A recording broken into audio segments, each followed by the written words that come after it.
Oh, well, no, great dedication, mate. I think, obviously, we'll probably discuss later in the week. I think with the Sydney one, might get that one out of the way straight away so that we don't have to make you rush the days after. We'll see how we go and everything. But yeah. What was that one, sorry? Oh, I said with the Sydney review, I think we might do that one after the game so it doesn't wreck you in days to come, hopefully. Yeah, most likely, I'd say. As inconvenient it is on the night and things and stuff. Damn. Shaky, nervy. Okay. No, there was zero chance of doing it Saturday and Sunday anyway this time. Yeah, that's cool. Under boil, that's all good. Yeah, because you did finish late and then things and stuff. Yeah, there was literally no time. That's all good, mate. No dramas at all. I reckon the votes will be interesting. Yeah, I don't have a great idea of it, to be honest. But Oh, okay, yep, true. yeah, seeing every minute of it, yeah. Okay. G'day guys, and today Shorty and I are going to do the review, which is between Geelong and Carlton at Etihad Stadium. The Cats getting a big win, getting over the line by 65 points and delivering what we know the Cats can do. They bounced back after poor performance against Adelaide the previous week, and really from after the first 3 goals Carlton kicked, it was all Geelong after that, and really took it to the sword with a side they should beat, and really impressed with the way they went about it, that has to be said. Really even contribution from the entire team. But, mate, you will get some of your thoughts on the game. I think you may have listened into some of it. Haven't got your full file there on how much you kept tabs of it. But good win by the Cats. Had to be done and did what we needed to do. Yeah, definitely, mate. I pretty much saw all of it, but you're sort of looking up and down as you're working, and I was out for half the second quarter, I think. But yeah, no, really accomplished and sort of professional display. I guess we really did what we needed to do, and after the first 5-6 minutes, Carlton were looking up and about, and often when games start like that, they can be the matches that you just feel it's going to follow the similar theme throughout, but we were able to really wrestle it back towards a fleeting bit of momentum in Carlton's way, and then really dominated the rest of the game. We were never threatened at all, just played some really efficient footy. All areas of the ground seemed to function quite well, or at least where we'd hoped them to be. And part of that's probably because against an inexperienced and perhaps fatigued side towards the end of the season, but they showed that if you gave them a chance early, they could take it. And I think we really crunched them late and really played some good footy. As you said, what we know they can do, and I think that was pleasing. The handball stat was an interesting one, absolutely one-sided there. I think we had about 120, 130 handballs more. And yeah, lots. Often some people, as we know, the old man can get, a bit kick-happy, but I think it's a good example of where handball can be so dangerous, and it's not always just about an exact perfect scenario of a kick-to-handball ratio. Sometimes it is horses for courses. If you can use that handball on certain occasions better than others, and there's good handballs and there's bad handballs, not just a final handball stat, whether that's good or bad. So yep. I think the weekend was a good example of using the handball to great effect and opening the game up in that manner. And I thought our forward line functioned extremely well. I was really pleased with that. We called for a bit of change. Stanley was out of the side, and I think we needed a bit of life put in there with Cockatoo and Parfitt, and they were extremely good. I felt the inclusions of Parfitt, Buzzer and Cockatoo, disappointing that Cockatoo will probably face a little bit of time on the sidelines with another hammy, but shocking. I thought that looked exactly like the makeup of our best team. That looked like the side and forward line that could take us as far as we possibly can. How far that is, we'll have to wait and see, but I thought that really looked the most dangerous, and they found space, a little bit extra pace as well. And Buzzer, I was really wrapped with. He's quite mobile for a big guy, but really pleasing performance, mate. We know Carlton can be a danger game at times. Any game can be a danger game if you give that opposition a chance. And we bank 4 points and continue to sail on pretty nicely on the ladder, despite not consistent footy, but we are travelling quite nicely. But what did you make of the game, mate? Yeah, super impressed, matey. I have to say, a bit nervous. So when they kicked the first try, I thought, oh no, as you said earlier, here's one of those ones where they get on a roll and then the opposition really clamp down on you and you lose confidence quickly, and then all of a sudden you look like a bottom four side. So, look, good we didn't replicate last year. I did tip the Blues last week, so I'll put my hand up there, and it looked silly, but that's fine. I'll take that one on the chin. But look, to the game, and the Cats really good after Carlton had a good start. So, look, they used the ball exceptionally well. Carlton's pressure wasn't intense, I must say. It was a pretty nice sort of flowing game for us, and things were on our terms, unlike the game last week against the Crows. But, look, just a really even contribution from 22 players. I'm looking at the team sheet and I'm trying to find who didn't play their role, who didn't have a good game. It was actually really good to see that so many players just put their hand up. I thought the Blues did turn it over a lot, especially sort of after those first 3 goals. I think at one stage, maybe in the second term or something like that, it was we got 8 goals from their turnovers. So that's good that we can at least make them pay from the turnovers, but also you don't want to be relying on the opposition turnovers to get your score. So it's one of those sort of catch-22s where you want to make the most of opposition mistakes, but you don't want to be relying on them. So, but look, we'll take that, mate. We'll give what the opposition give us, and you could argue that a lot of those turnovers were because of our pressure, which was I felt was a real feature throughout the game, and we really took them to the sword there. Went down a little bit in the clearances. I think that's a feature of Dangerfield being injured, playing up forward. So Carlton won by 8, and I think we dominated the clearances in one of the quarters. Might have been the first term where we just piled on 11 straight, and then Carlton got 11 or a number straight in the next half, the next term. So it was an interesting little setup there. But look, didn't need to rely on them to win. 65 inside 50s. That's getting those numbers. You're going to win most weeks. Won the contested possession count. We always look out for that stat. Means we're on our game. And our tackling was pretty reasonable too. I felt the contribution was just really good, and probably one of the most pleasing things. Our intercept marks as well, which was obviously based a lot around their midfield pressure. That's generally the hallmark of needing that to be in place, so then your defenders can set up behind the ball correctly and then assist you going forward. So very impressed, mate. I hope we can keep it up and keep the form going. Hopefully Danger plays next week. Got a bit of a podcast about that, which I'll have up shortly, and Shorty will also have his say, which he'll introduce, and I'll have that podcast at the end of this video. But yes, that's another story in itself. But great stuff by the team. Really good on all lines, and very impressed. Yeah, definitely, mate. Thanks for the little plug there. But we certainly get stuck into that other, certainly very topical issue in that other podcast. Yep, so be sure to check it out. We'll go into the votes anyway, mate. And how do you see it? I reckon we'll have 2 out of 3 similar, but there was a lot of players putting their hand up for that, maybe 1 or 2 votes even. What do you think? Yeah, absolutely. I mean, I think it's, without watching the game siren to siren, it can be a little bit difficult, but nonetheless, I'll give it a crack. I think Hawkins was clearly best on ground. It doesn't take a genius to realise that. 27 touches and kick 6 goals, and it's always nice to see when a good player gets a little bit of heat put on them, obviously by the club, but also outside media circles, just to respond like that when he knew he had to was really good. So I gave him the 3 votes. I felt Duncan was pretty impressive. I gave him the 2. Just from what I saw, he really did seem to do what he does best and use the pill well and set up plenty around the stoppage.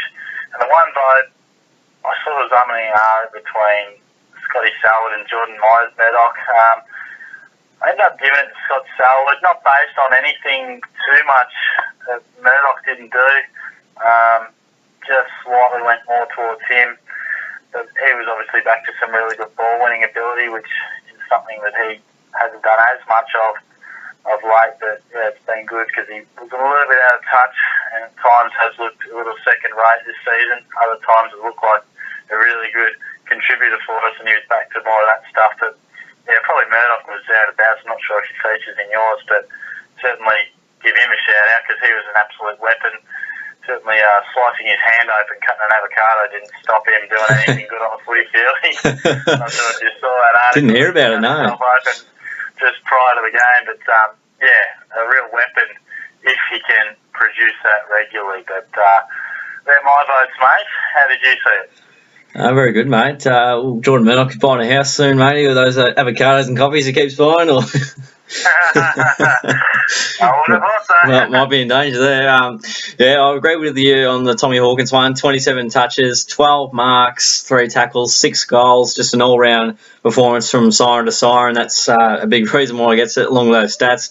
Those are quite incredible numbers there. I mean, just that's probably his best game of his career statistically, but obviously there's been games where he's been, even more influential, like, Collingwood Grand Final and Hawthorn game in 2012 where he kicked one after siren.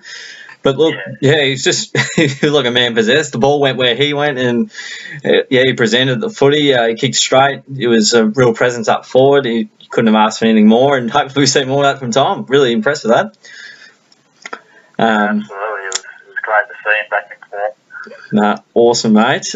Zach Smith gets the 2 votes here. 23 touches, got the 4 marks, 33 hitouts, and a couple of tackles, and kicked the 2 goals. Just an all-round really good game from Smithy boy.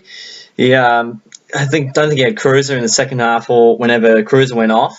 So that made life a bit easier for him. But yeah, he was just really good around the contest, around the ground. He was pretty good. He took a few marks. So it's always good when he's juking a couple, and kicked a couple of nice goals as well, which we like to see from Smith. You want your ruckman going up forward and being a presence there as well. Snapped a nice goal, which was really good to see. And yeah, look, I think it's one of his best games for the club. So he gets a 2 for mine. Really good performance. And Scotty Selwood, mate, gets the 1 vote. I'm glad. I thought we may have seen eye to eye on that one. He got the 26 touches, 4 marks, got the 9 tackles in there as well. Kept Gibbs, I think, it was about 13 touches at one stage, and I think Selwood had much more of the footy than him at that stage. Gibbs did end up with 24, but I think they kind of released the tag after the fact, so he wasn't paying close attention from looking at the game around that stage. But yeah, look, Scotty Selwood, really good contributor there. Stop Gibbs in his tracks, who's had a good record on us in the past, in the most damaging time of the game, and just really good around the stoppages. It was pretty good with the football, I felt. So Scotty Selwood gets the vote there for mine. And yeah, special shout out to Mitch Duncan and Jordan Murdoch. Murdoch probably played statistically one of his best games for the club, using his line breaking ability we know he has. And I reckon he's just gaining a bit of confidence and a bit of sense of self with where he's at with the team, kicking 3 goals as well. Probably could have kicked maybe even 4 or 5 if he hit slightly straighter. A couple of easy ones he missed, but certainly putting his hand up at the moment and liking the way he's going about it. Yeah, absolutely. One of the blokes that we talk about needing to step up, and he's starting to do that of late, which is good. Yeah. Do I leave it for the player review? Yes, I'll leave it for the player review, I think, mate, for the couple of other names I was having in there. We'll move into your player review section. Who's on the list to talk about, mate? Yeah, for sure. I think a little bit of this will be conducted around injury and suspension, because as you said off the top, there weren't too many guys that you fly through the list and say, oh, gee, there's spots up for grabs, or they could have contributed a bit more. It's one of those games where, I guess, when you're playing well, everything seems to look quite nice, but obviously Dangerfield at this stage has the week suspension, so I'll be needing to find someone to fill the void there. And of course, Cockatoo, who I'm super frustrated about, just can't get right. I mean, just the fact that it's a hamstring time and time again, it's the same one. It's just a bloke kicking the footy. I mean, that's all it is. I mean, you've got to be concerned when that's all it takes to ting a hamstring. He's got Cyril Rioli hamstring. The similar players are explosive and really fast twitch fibres, and just when they get fatigued, it's really susceptible to tearing. But I don't know how bad it is. You may have heard a little bit more, but hopefully it's too long. And they kept showing Tommy Lonergan on the bench. I presume he copped some form of knock. I think it was a pretty nasty knee to the back, I think. Yeah, near the kidney area, I believe it was. So they were sort of reiterating it a fair bit. Yep. Yeah, they may have been just showing that a bit more because of the background story rather than what actually happened to him in any reports. But yep. Yeah, there are a few guys that probably might be in doubt, but certainly I'm not sure where these small forwards are going to come from because we seem to get so many fellas that get injured. The likes of Gregson and McCarthy, I don't think are anywhere near returning.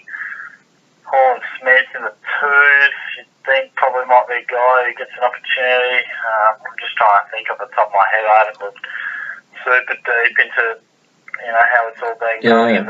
Would Cunico get a crack? Who was that one? Sorry? Cunico maybe in the forward line. I don't know if you're. Yeah.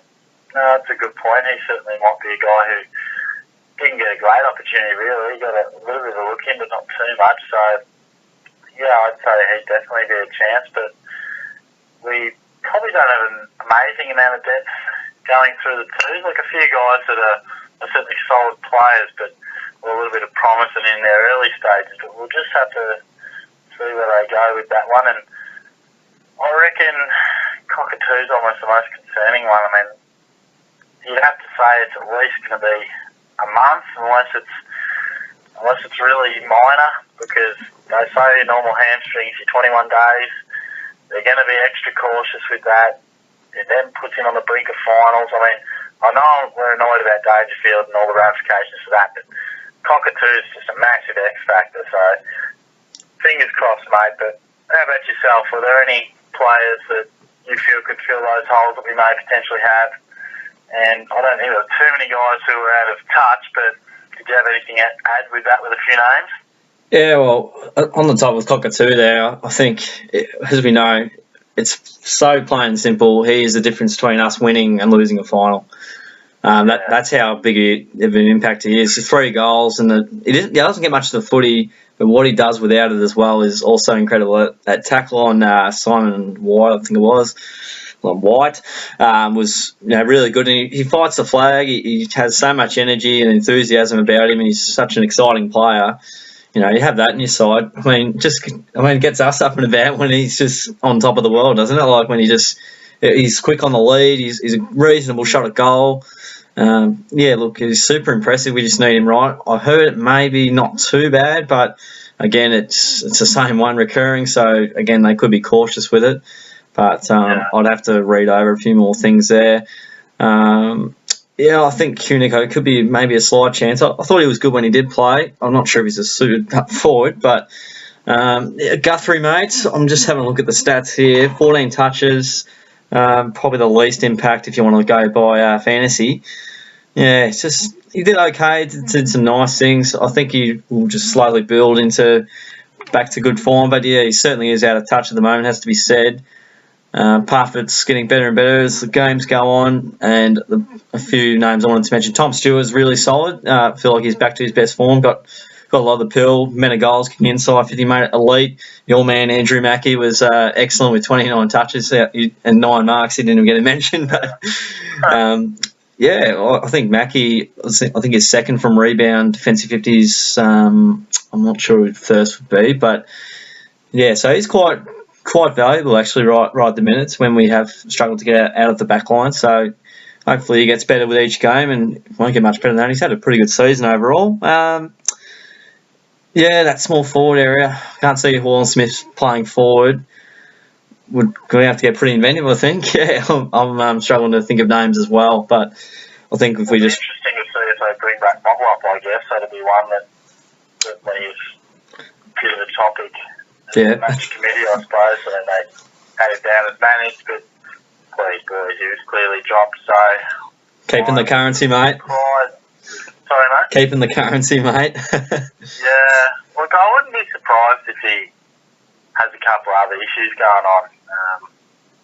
I was talking to someone the other day, and they alluded to his draw back home and how he misses home a lot, and he's often getting back there, so I just wonder whether there's a little bit more going on in the background than just a bloke who's just all of a sudden out of form. So I just wonder whether we might hear something in a few weeks' time at the end of the season that he was dealing with, because it looks very doubtful that he'll be at the club next year. But we'll wait and see whether he's in the team next week. But we'll stay tuned on that one. Yeah, fair point, mate. Got all those signs of someone that just wants to be home. Yeah, been there. You're there right now. What do we got next week, mate? Later this week, Sydney? Yeah, mate. Massive game. Sydney at Simonds, guys, possibly without P. Dangerfield, the absolute superstar. Look, whether he plays or not, I'm still going Sydney. My mind is still made up on that. Even when they've lost this year, they've been in sensational touch.